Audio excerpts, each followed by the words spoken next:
Hey guys, welcome back. Tisha here, back with another Bridgerton season 3 review. We are almost done. We are on episode 7. Go ahead, hit the like button as we begin. So it's been a while, but we're going to pick up right where we left off. It is official. Colin knows that Penelope is Lady Whistledown, and he isn't happy about it. We resume in the alley. Penelope is caught. Colin finds her taking Whistledown to the printer. He's visibly angry and hurt and upset. To think, he says, I ran after you because I was worried about you, terrified that your carriage driver had abducted you to this part of town, when in truth, you knew exactly what you were doing because it was you who printed tonight. She says, I didn't print tonight's edition. He said, but every other one? Is it not you who has been Lady Whistledown all along? And as he says this, you see a tear run down his face. And I was like, oh my goodness, this man is hurt. This is exactly what Eloise and Penelope were afraid of. He says, all of the lies you have told me, all of the things you have written about me and my family. She's like, Colin, please. He said, I knew something was wrong. Stupidly, I blame myself as if I was undeserving of your love, but you're the one that is at fault. And now she's crying, and he leans in and whispers to her that I'll never forgive you. And that's how the scene ends. It's interesting that Colin didn't feel like he deserved Penelope, because I feel like she felt the same way, that she didn't deserve him. I never paid attention to how unworthy that Colin must have felt, not just because of the situation with Marina and what happened with her tricking him, but because he has been living all of his life in his brother's shadows. After all, he is the third of the boys. He's the third son. He's the third child, period. I was so busy paying attention to Penelope, finding herself, finding her confidence, coming out of the shadows, turning into this beautiful butterfly, that I missed that Colin lacked some of those very same things. And, being who he was at the beginning of the season, where he's appearing to have found himself, was so much of an illusion, because he really is struggling with who he is. So it's the next day, and Whistledown is being passed out, but it's not in the voice of our beloved narrator. Instead, it's in the voice of Cressida. Dearest gentle reader, if you thought that revealing my true identity would stifle me, guess again. Cressida and her mother are smiling because they see everyone with Whistledown in hand reading as they're going by in their carriage. She says, I fear no reproach, as now you know I write to you from one of the most reputable houses in Mayfair. Certainly no house is perfect, though there are some that purport to be. Take, for example, Bridgerton House. With its shining reputation, this author must question what really goes on behind closed doors. So now Cressida is doing exactly what Eloise feared she would do, which is come after her household. She said, it is known that Lady Violet Bridgerton praises love matches above all else, but does love excuse why several of her children have had rather rushed engagements? Perhaps the family confuses love with lust. And then there's the fact that there are so many Bridgerton children. Has one ever wondered why so many? This author certainly has, perhaps because a few of them may be of dubious percentage. That's kind of jacked up, because now not only are you talking about them, but you're talking about their parents and acting like their parents were doing something wrong when they weren't. They just were in love and they kept having kids. So we see Lady Bridgerton, and she is annoyed with what she's reading because it's a lie. We also see other people in the town kind of like shaking their heads to what they're reading because they're surprised as well. And then the real one arrives, and we see Cressida and her mother at the palace in front of the queen. Dearest gentle reader, it seems someone has been impersonating me, and so I can no longer sit idly by. The queen reads the first few lines of the actual Whistledown paper, and she puts Cressida's version down. This author is not interested in judging what one does out of desperation, but gossip as I might, I always tell the truth, and I cannot tolerate a lie. Cressida Culper, this author is not. If she were me, surely she would have reported on the great debt Lord Blackburn refused to repay to Lord Sampson this week, or the fact that Miss Newham unceremoniously dismissed her maid yesterday for the simple act of asking for a day off. And you hear people go, they're gasping as that person looks uncomfortable at what's being said. And I will not even mention the small cruelties Mr. Davidson's wife endures daily, except I suppose I just did. I say all of this to remind you that this author, the true Lady Whistledown, is always paying attention. You see people balling up the fake one and throwing it on the ground because they see through this charade. So she continues. Something that I believe Miss Culper should try to do a little bit more of. You hear Cressida's father tell her that she cannot leave that room until her Aunt Joanne arrives. She says, yours truly, Lady Whistledown. So we see the Featheringtons and their husbands walking, and Penelope is a part of the Featherington clan. Lady Featherington is glad that the Whistledown situation is now out of the way, because now that Cressida has been proven not to be that person, she feels like they can focus on Penelope, which is what she wants the town to do. What's notable about this scene to me is how much Prudence is struggling with the way that Lady Featherington is doting on Penelope, as well as the fact that Penelope for once is getting attention, because normally she would be getting that attention and she's not accustomed to it. She's not accustomed to her mother doing this for her sister. And Penelope's not used to her mother being so nice either. She's not used to the dote. Penelope sees Eloise and she goes to her and they go to the side and talk. Eloise is happy that Penelope printed because she discredited everything that Cressida said. And Pen is glad to hear that, but she tells her right away that Colin knows. She says, he does, how is he? How did he take it? And she's like, he's furious, but I don't know what to do. And Eloise says, I can't offer any help. Basically, she feels for her, but she doesn't want to get in the middle of it. And I understand that, because at the end of the day, that is her brother. You were or are her best friend. She's already in a precarious situation because at some point her brother is going to have to confront her about knowing that she knew. So Penelope says that, Eloise, you're my only friend. You're my truest friend. She didn't say only. She said, you're my truest friend. And she grabs her by the hand, and you see that Eloise kind of pulls her hand back. And I said, okay, so the truce is not really a truce.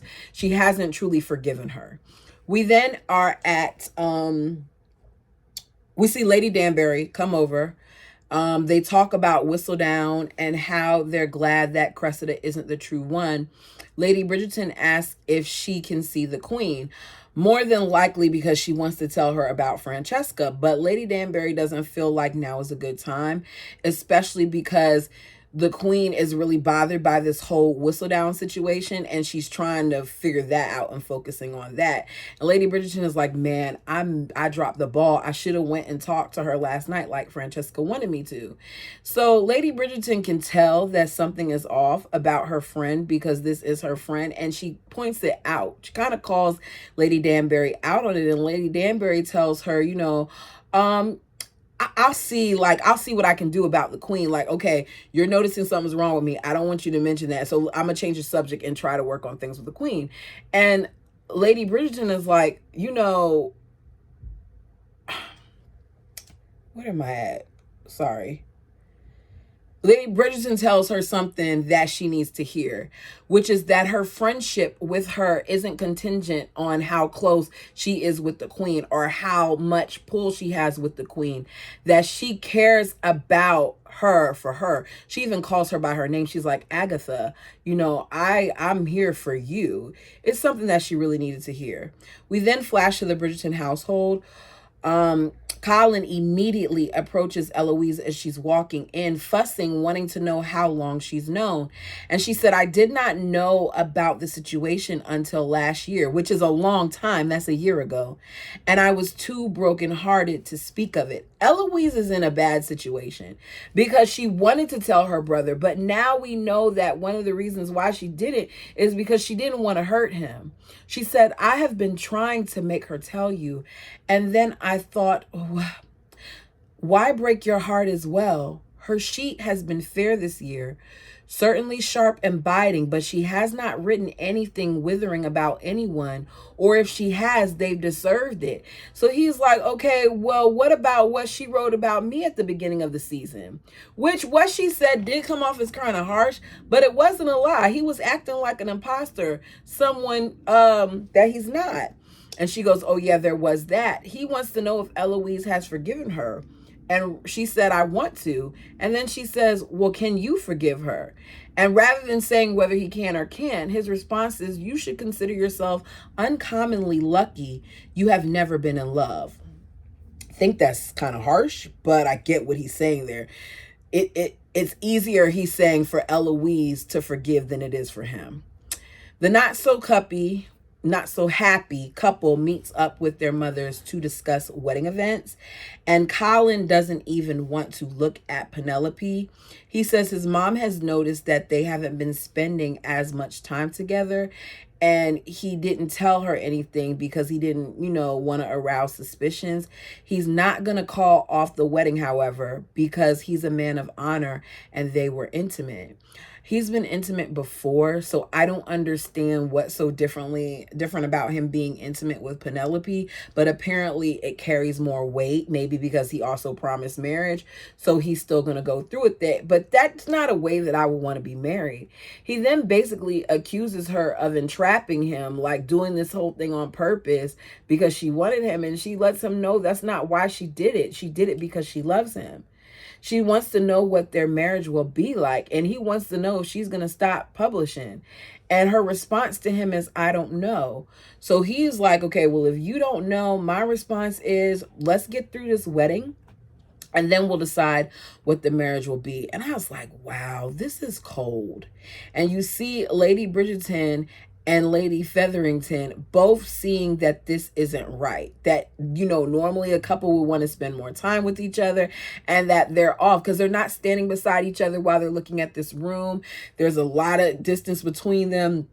Even I can't remember her name, the head of the house, she walks over and like tries to break it up by getting them something to drink because she can feel the tension too. It's just stiff and tough. But both of the moms allow them to work it out despite seeing that something's going on. At the Bridgerton house, Benedict receives a note from Lady Tilly Arnold. She wants to explain her situation with Paul. So he goes over to the house. She wanted to tell him, but instead he caught them kissing. She says Paul and her are a lot like them. They're intimate sometimes and they're friends, but Paul also likes to be with men. He thought that Benedict had shared a moment with him, and he lets her know, Benedict does, that, he's met men like Paul before, but he's never been tempted by them. And she's like, okay, well, you haven't been tempted by them. Have you been tempted by every woman that you met? And he says no. So Lady Tilly Arnold tells him how the world is big. It's so much bigger than just this one piece that they occupy. She says there is so much in society that is unnatural, but a feeling between two people, whatever their sex, is the most natural thing in the world. If you did not feel anything with Mr. Paul, then let us, you and I, continue on our own. But you should know that my staff are very discreet. Meaning, whenever you're ready, we're here. Lady Arnold is trying to do some things with these men, and she is showing that she's not conforming to the rules of society. And I respect her willingness to be her own person. And apparently it works, because later on, towards the end of the episode, he ends up coming back, passionately kisses her, and then passionately kisses him. Back at the Bridgerton household, Lady Violet still looks troubled. That's, I'm calling Violet is Lady Bridgerton. She still looks troubled. She then gets a visit from Lord Anderson. Next thing you know, you see her straightening herself up a little bit, and her staff is noticing this. They're noticing that she's not just going with the flow. Like, she's getting a little flustered here and trying to prepare herself. So she's like, okay, he can come in. So he comes in, lets her know that he came in to check on her. He hasn't seen her for a while. She asks him if he wants to sit down and drink some tea. He said he'd love to. She tells him that Francesca is keeping her distance from her and that it's a secret, but Francesca and Lord Kilmartin are engaged. She has to trust him to share this information because at this point, very few people know. She's now concerned about how long the wait is going to be. It's obvious that she's feeling him. You see her as he's sitting there eating his food and putting the cake to his mouth, following the cake and watching him as he wipes his lips and all those other stuff. Like, she's lusting hard. He says, Aristotle says, patience is bitter, but its fruit is sweet. Once the affairs of your daughter are settled, do you think we can explore something together? She's intrigued, but she's not easy. She's not going to give it to him like that. She lets him know that she'll let him know once everything is in order, but she's not the only one who has some things to get in order.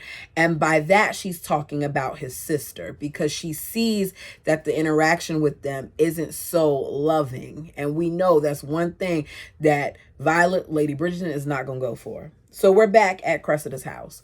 Her mother lets her know that they got a response from Aunt Joan, so she'll be there within a week or two to come and get her. She is disturbed and upset and wants her mother to do something, but her mother says she can't do anything because if she does, the father has threatened to send her away too. The men back then had far too much power. If me opening my mouth and trying to prevent you from kicking out my child will result in me being kicked out as well. It's not right, which is also another reason why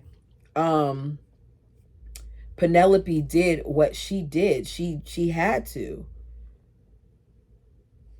Her mother blames this whole situation on Cressida hanging out with Eloise, and she wants to know why they had to write such bad things about the Bridgertons. She's like, Mom, a lot of what we wrote about her and about her family was cruel. And her mother says, the feature was a Whistledown situation. They talk about them a lot in Whistledown. So I had to have brought them up because it wouldn't look right if we didn't say anything about them. And if I'm honest, I enjoyed bringing them down a peg. Cressida feels bad. She feels like she's turned on Eloise. And she's like, Mom, that was the one person who showed me true friendship. And she's like, okay, she was your friend, but where is she now? It's a good point, but what is she supposed to do if she's banished to a room? If before she got in trouble and Eloise came over there, your father was, your husband, I mean, was so nasty and basically as soon as she left was talking junk about her and she could hear it, why would she rush even if they were okay to come over there and be treated like that or not even be allowed to come in the house? So she tells her that at this point, it's everybody for themselves, especially when it comes to women. And this comes into play at the end, but we'll get to it. So the guys are out drinking. Colin, Benedict, Will, and Lord Kilmartin, also known as John. He doesn't drink, but he's doing it tonight because he can't figure out how to get Lady Bridgerton to like him. Benedict is tipsy, and he tells him, their mom likes love. She loves love. She likes him, but she loves love. So he needs to declare himself. And maybe one of those ways he can do that is by throwing rocks at Francesca's window or something and stop being so respectful. And he's looking like, and Colin's like, and he says, okay. He gets up, he stands up, says he's going to go. And they're like, where are you going? No. He's like, no, if I'm going to do this, I have to think about how I'm going to be bold. Will then stands up and says that, it's strange drinking in another man's club. And they've had a lot of stuff that they've done this week because him and his wife now, everybody wants to spend time with them because of the ball situation. And they're the talk of the town. So, since the queen came over, they want to get in good with them. He's tired too. He's like, it's just weird drinking in here. in another man's club, which goes back to all that he's given up for his family. And I said he gave up a lot for his family, and Penelope is expected to give a lot up for hers. Benedict prepares to leave, but he looks at Colin and asks him if everything's okay.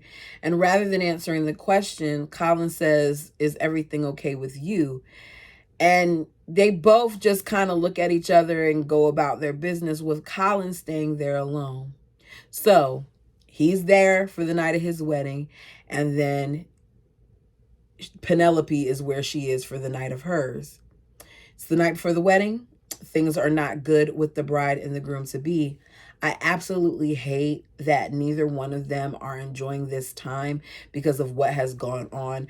I don't even know how long it's been, how much time has passed. It had to be significant enough for the moms to notice that they're not hanging around each other. I don't know if it's a week, 2 weeks, what. If you know, let me know down below. So Penelope goes to see her other friend, the friend who doesn't seem to be upset with her about her career, a woman who has made a name of her own with her entrepreneurial skills. She walks in and says, "Genevieve, Colin found out." Penelope is quick to let Madame Delacroix know that Colin, even though he found out, does not know about her involvement. But Madame Delacroix doesn't care about that. She just wants to check on her friend. And I love the fact that they have this camaraderie. Penelope tells her that she's actually relieved now that he knows, because it's been hard carrying this secret. And it's even harder now in some ways because he hates her. She says she's about to be married to the man that she loves, and she doesn't know if she's worthy, which is crazy to me. And I want to shout at the screen, yes, Penelope, you are so worthy. Geneva tells her, "You were a girl that didn't know her own power. You made some mistakes, but you can't do anything about the past. What you need to do now is focus on moving forward." And she wants to know if she's going to keep writing. And Penelope admits that she held back this week because of Colin, which makes me feel like, okay, it's been at least a week that's gone by. She tried giving it up and felt like she lost a part of herself in doing so. So she isn't sure if she can do that. Geneva tells her something that I believe is so true. I said Genevieve. I hope I ain't been calling her the wrong name this whole time. Oops. Madame Delacroix's name is Genevieve. Maybe I just need to stick to Madame. Y'all know I don't edit. So if I've been calling her the wrong name, if I said Geneva, I mean Genevieve. Madame Delacroix tells her something that I believe is so true. There's no such thing as true love without first embracing your true self. She's so smart. How can you have true love if you're not being honest about who you truly are? You have to love you first. Penelope cannot have true love, and neither can Colin, without embracing their true selves. So the real question to me is, does Colin love Penelope?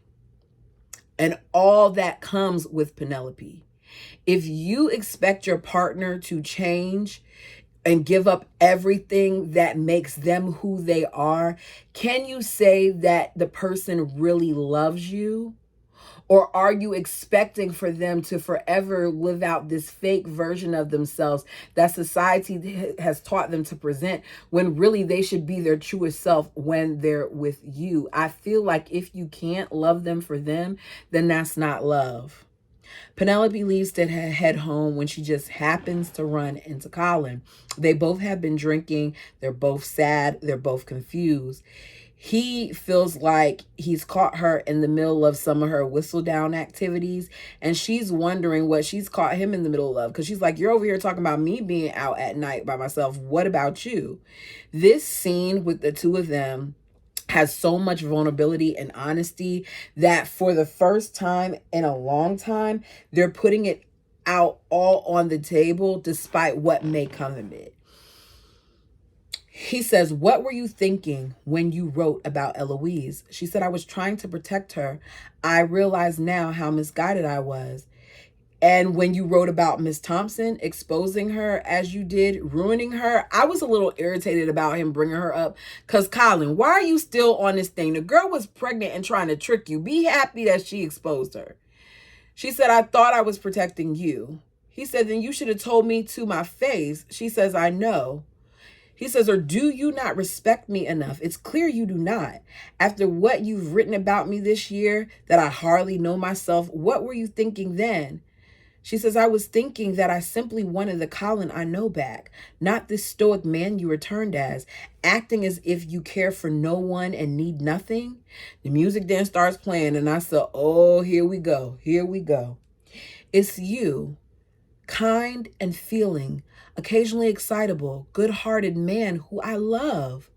I should have told you myself. There are so many things I should have done myself. And now with the confidence you've helped me find this year, I'm able to. Out of all of that, he says, oh, so you do not need Whistledown anymore. It's not that easy for her to stop Whistledown. And then as he's talking, I'm realizing the real reason why he's hurt.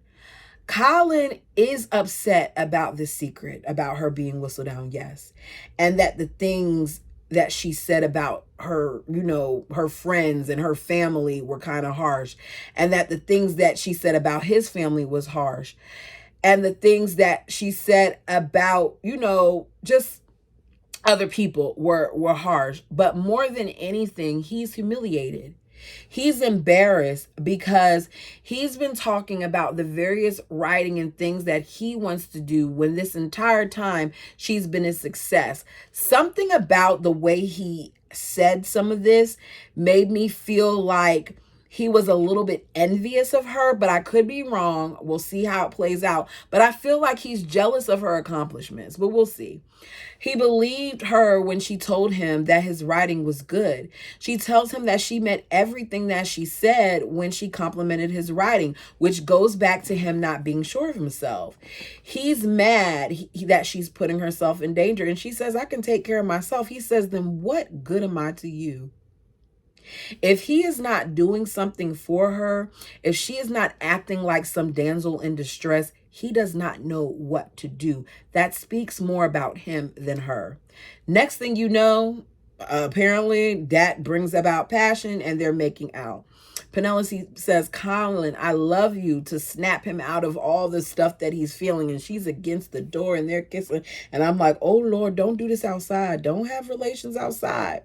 Someone rides past and they stop. He covers her so they can't be seen. He takes her hand, puts her into the carriage and tells her he'll see her tomorrow. He comes home to Kate and Anthony and he's excited to see the both of them, but he hugs Kate first. Kate looks cute. She has a little bump. They say they came early because Lady Bridgerton said that he might need some marital advice. They want to know what's going on, and he tries to act like everything's okay. But Kate says the smell of alcohol on you tells otherwise.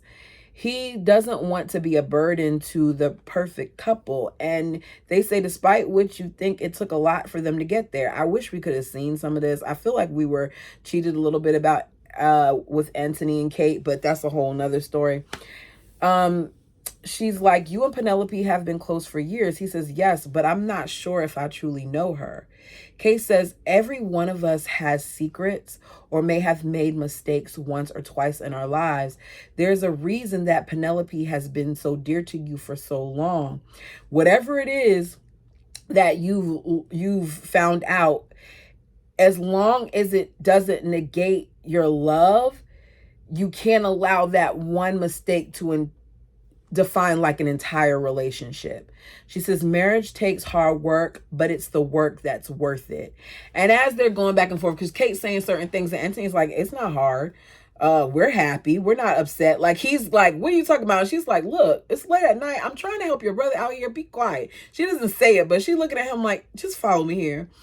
They're so cute. And I love seeing them as a happily married, soon-to-be parents, but I hate that they're about to leave.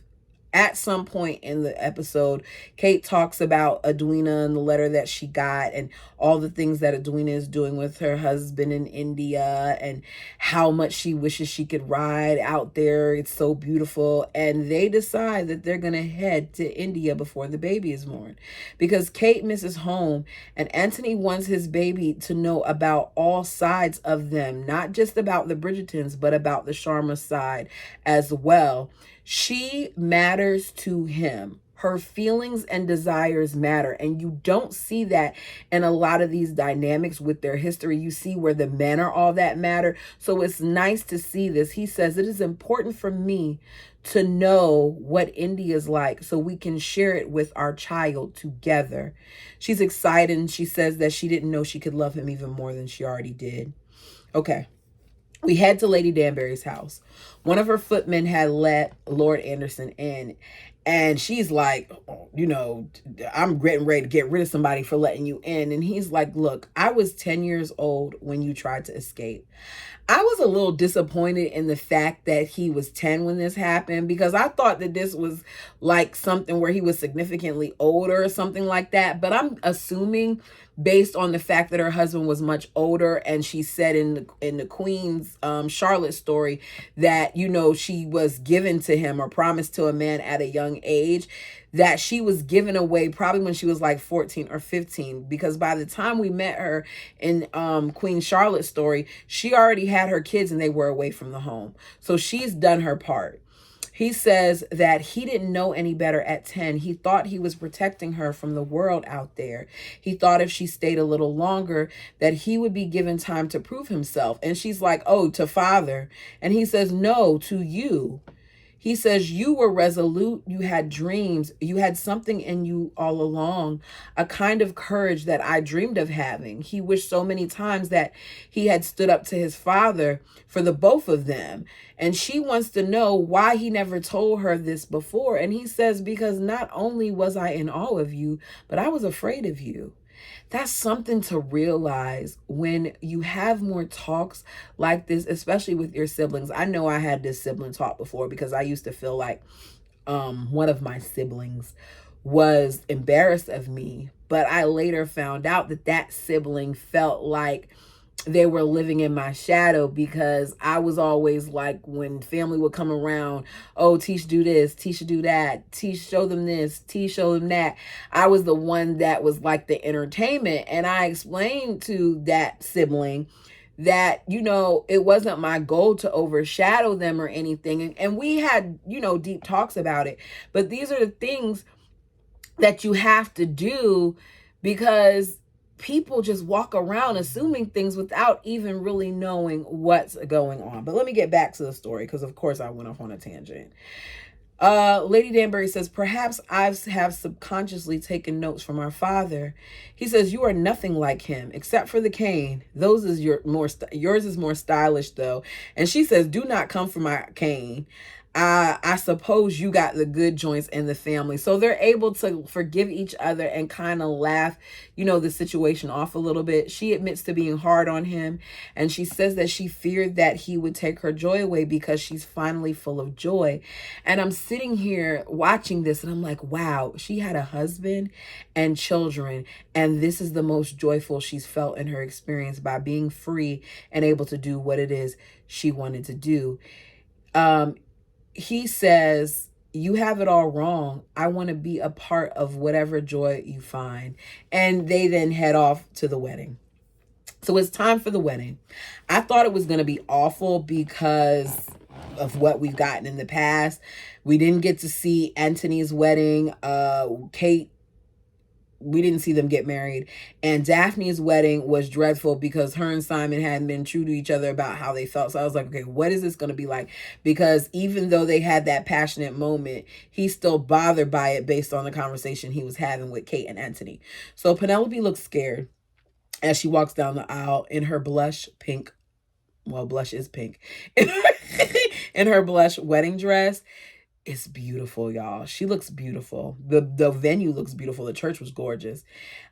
She's walking to an instrumental version of Yellow by Vitamin String. It's playing. and the ceremony is beautiful. It almost seems like Penelope and Colin are going to be okay. I feel the love as they look at each other, and so do members of the family. Lady Bridgerton is smiling. Kate and Anthony, even Francesca and Lord Kilmartin are sharing love glances as they sit beside each other. They both seem in love and like they're happy to be married, to the point where while they're giving their vows and after their kiss, Eloise is crying and Benedict takes notice. This is when I realized, okay, Eloise's emotions are about more than this wedding. So at the wedding breakfast, which Lady Danbury and Lady Bridgerton point out have a lot of people in attendance, more than it normally would, Benedict asks his sister why she was crying. She blames it on marriage and how she's losing another friend to it.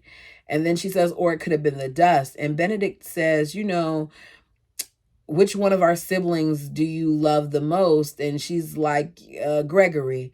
He says, love is not finite. There will always be room in your heart. Her friendship with Penelope is a lucky thing, and so is your friendship with Colin. It's not over just because they're married now.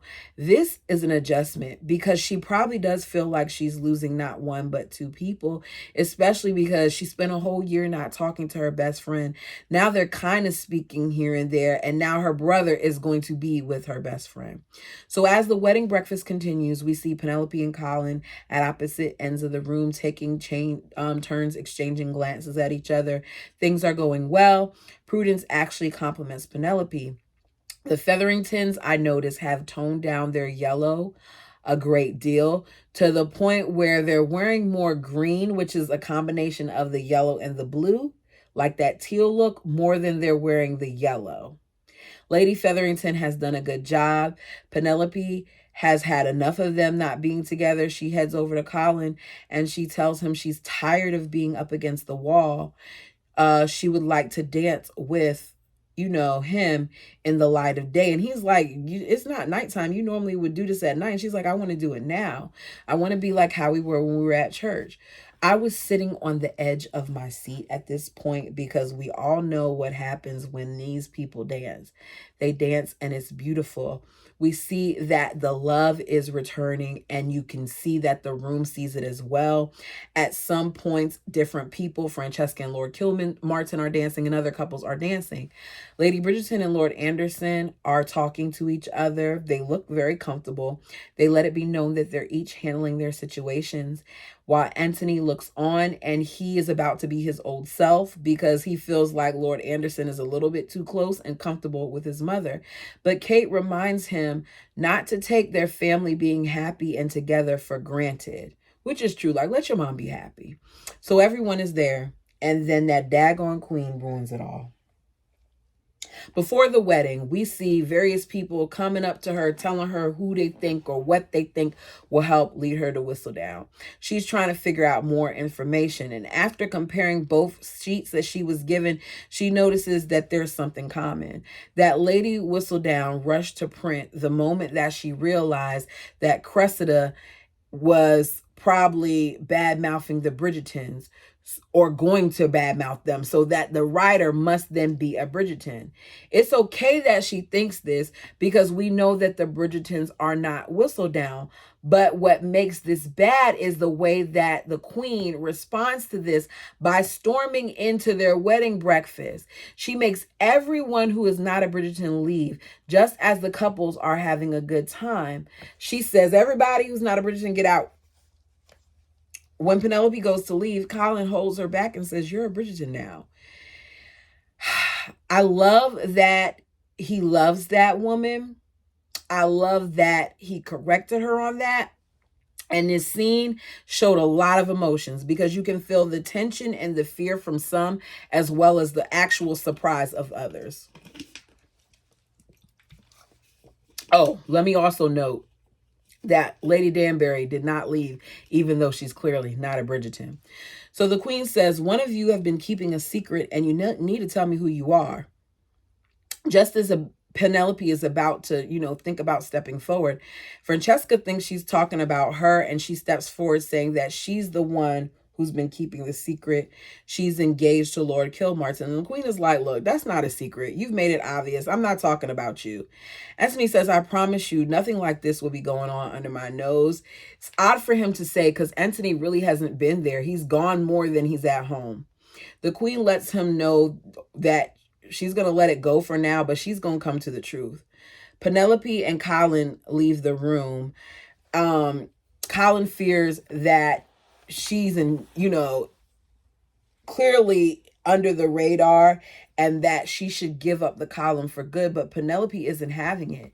She says, do you know what it's like to have nowhere in the world where you can truly be yourself? You cannot possibly know because you are not a woman. You have the choice to be any kind of person you wish to be, while the only choice women have is to conceal the parts of ourselves the world will not accept. She is tired of hiding who she is, and I don't blame her. She says, I am Whistledown. I say, yes, girl, let him know. She's not going to change it. He tells her that if you're not going to not do this, I can't accept that. But if he's going to love her, as I said earlier, he needs to love all parts of her. He tells her, all right, I'm going to sleep on the sofa tonight. Let me go ahead and get the carriage. And in that moment, you can feel her heart break. Eloise then walks out. Woo! Eloise walks out and looks at her because she can see that her friend is hurt, and she says it will be all right. And that's when she embraces her, and Penelope kind of collapses into her arms, sobbing, kind of like that night that she wrote that story about Colin and she knew it was going to hurt him. Next thing you know, we see Cressida, and she's on the search. I thought that she was trying to save her future by getting, 5,000 pounds. But who knows what she's doing. So she's talking to someone who works for the printer. She says at this point, she's already been to 3 shops. She needs to know who Whistledown is. And he says, well, are you Whistledown? Because I was hoping I would like to meet her. And she goes, no, I'm trying to find out some things about Whistledown. And he goes, well, before she took her business elsewhere, she used to come to my old boss's shop, and I could tell you one thing. And she's like, what? And he goes, like, her hair is red. And she's like, do tell more. And I said, oh boy. Every time I feel badly for Cressida, she does something to jack it up. Every time. But that is all for that episode. This ran a little long. There are some things that I may have cut out. If you want to talk about it, put it down below. Tell me, who are you siding with right now? Are you rooting for Cressida or are you rooting for Penelope? Put it down in the comments below. Until next time.